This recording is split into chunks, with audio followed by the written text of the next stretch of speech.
అక్షతృతీయ రోజున మన పితృదేవతలకు అక్షయ పుణ్యలోక ప్రాప్తి కోసము శ్రాద్ధకర్మలు కూడా చెయ్యాలి అని చెప్పబడింది. శ్రాద్ధము కర్మలు 96 రకాలు, షణ్ణమతి శ్రాద్ధాలు అని. షణ్ణమతి శ్రాద్ధాల్లో అక్షతృతీయ రోజు కూడా చెయ్యాలి. చెయ్యలేని పక్షంలో వారు తర్పణాదులైనా చెయ్యాలి అని వారి పేర్లు తలుచుకొని, పితృదేవతల పేర్లు తలుచుకొని తర్పణాదులు చేయడం. స్వయం పాకదానం కూడా శ్రేష్టం. అన్న సంతర్పణ కూడా చాలా శ్రేష్టమైనటువంటి అంశం. వీటిలో దానము ధర్మము అనేటువంటి అంశం.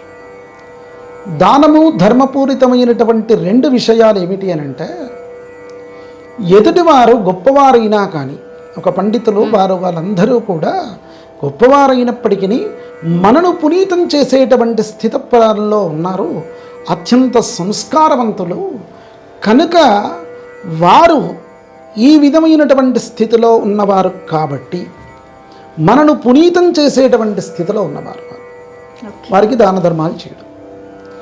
ఎవరైతే అన్నపానీయకాలకు కరువుగా ఉండి వస్త్రాలు కూడా కట్టుకోలేనటువంటి మినిమం నీడ్స్ కూడా లేనటువంటి వారు ఎవరైతే ఉన్నారో అది ధర్మము అని అంటాం.